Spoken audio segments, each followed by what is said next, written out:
আসসালামু আলাইকুম রহমতুল্লাহ।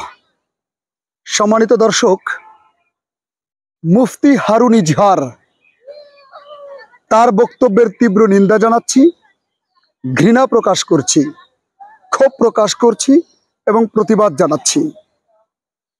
তার আগে যদি আমি বলে নিই কেন আমি ঘৃণা প্রকাশ করছি, কেন ক্ষোভ প্রকাশ করছি, তারও আগে একটা কথা বলা দরকার। মুফতি হারুন ইজহার তিনি এদেশের শ্রেষ্ঠ আলেমদের মধ্যে একজন, তিনি একজন অন্যতম শ্রেষ্ঠ আলেম, তার প্রতি শ্রদ্ধা জানাই।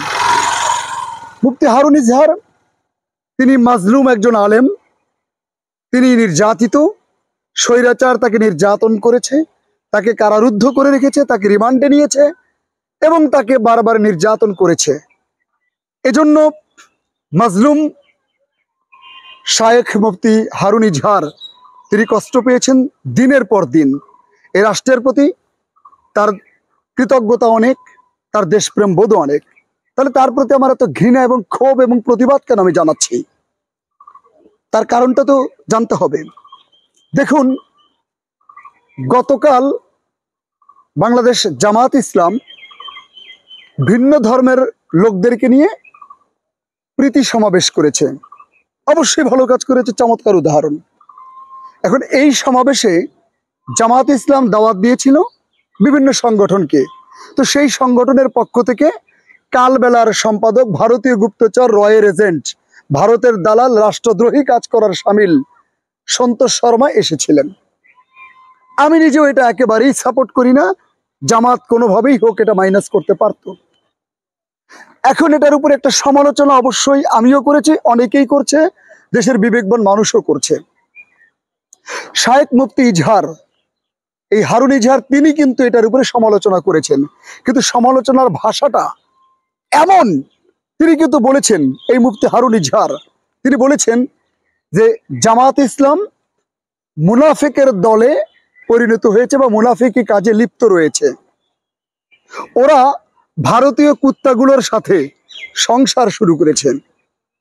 মুফতি হারুন ইজহার আরো বলেছেন শিবিরকে উদ্দেশ্য করে, হে শিবির, হে শহীদদের উত্তরসূরি, সঠিক সিদ্ধান্ত নেওয়ার এখনই সময়। এখানে দুটো ব্যাপার কিন্তু খুব গুরুত্বপূর্ণ।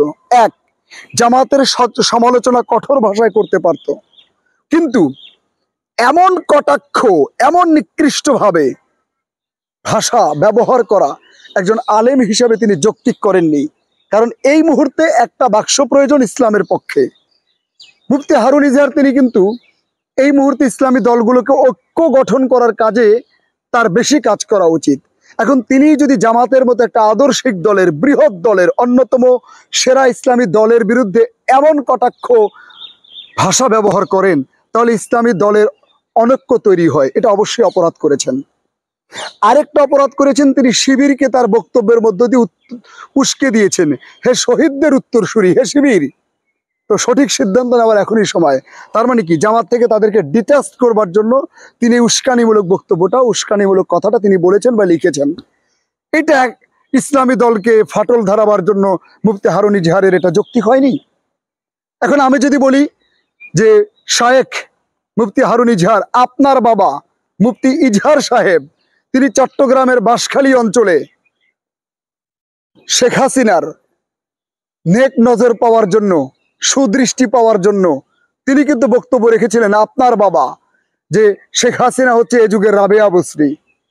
তো আপনার বাবা স্বৈরাচারী হাসিনাকে রাবেয়া বসরি বলে কিন্তু মন্তব্য করেছেন।